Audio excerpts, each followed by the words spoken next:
Oyagala okumanya ebiriwo, ebyaliwo, oba ebigenda okubaawo. Program Tambula n'okumanya eggose. Tambula n'okumanya ku MRU TV ne Royal FM. Tambula n'okumanya. Tambula n'okumanya.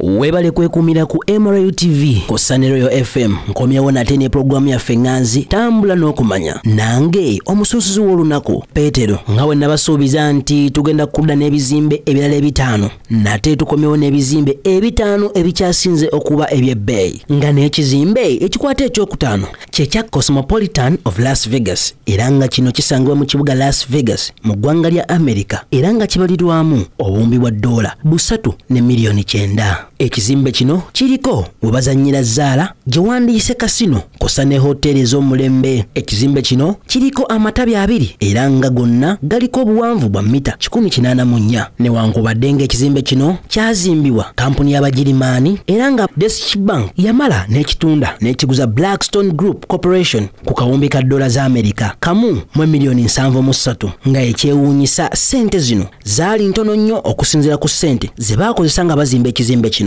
Newankubadde ng'ekizimbe kino kiri mu kifo ekirungi kikyagaanya okukola oba okuggyayo ssente oluvannyuma lw'okukiggala mu mwaka gwa 2008 nga tebakyalina ssente za kukiddukanya. Ekizimbe ekikwata ekyokuna kyekya Emirates Palace ekisangibwa mu Abu Dhabi mu ggwanga lya United Arab Emirates. Ekizimbe kino kyaggulwawo mu mwaka gwa 2005 era nga kyayiyizibwa omusajja Omungereza John Elliot. Ekizimbe kino abamu bakiyita 7-star Emirates Palace nga kisangibwa mu Abu Dhabi nga gano maka amatongole ag'abagenyi baba bakyalidde eggwanga lya Abu Dhabi. Olubiri luno luli ku bwaguuga bw'ettaka bwa square mita 85. Olubiri luno lwazimbibwa ng'ekyokulabirako obuwangwa bw'Abawarabu era nga lyazimbibwa amayinja ag'omuwendo aga mabo okuva mu nsi ez'enjawulo okuli China, India, Italy ne Spain kosa ne crystal chandeliers 102. Ekizimbe ekikwata ekyokusatu kyekya Resorts World Sentosa nga kino kisangibwa mu ggwanga lya Singapore era nga kibalirwamu obuwumbi bwa $4 4,903,000.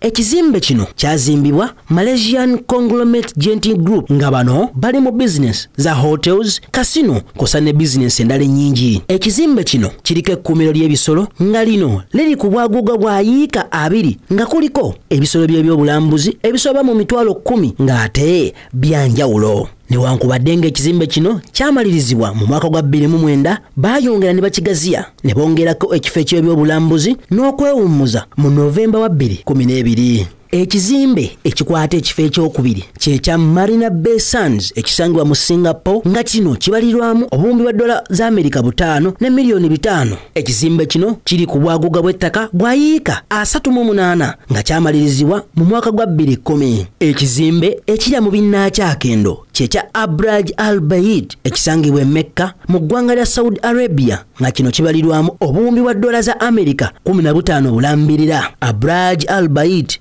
hoteri esinga obuwanvu mu nsi yonna era ng'eriko obuwanvu bwa mita 61 era nga kiri ku bwaguuga bwa square meters akakadde kamu n'ekitundu. Ekizimbe kino kyayiyizibwa kampuni y'eggwanga lya Lebanon eyitibwa Dar al-Handash nga kiriko essaawa esingwa obunene n'obuwanvu mu nsi yonna. Essaawa eno ng'osobola okugibala ng'oli mu buwanvu bwa kilomita 30. Weebale kwekumira ku MRU TV ne Royal FM. Sigadde nze Petero omusunsuzi w'olunaku. Tambula n'okumanya. Oyagala okumanya ebiriwo, ebyaliwo, oba ebigenda okubaawo. Program Tambula n'okumanya eggose. Tambula n'okumanya ku MRU TV ne Royal FM. Tambula n'okumanya. Tambula n'okumanya.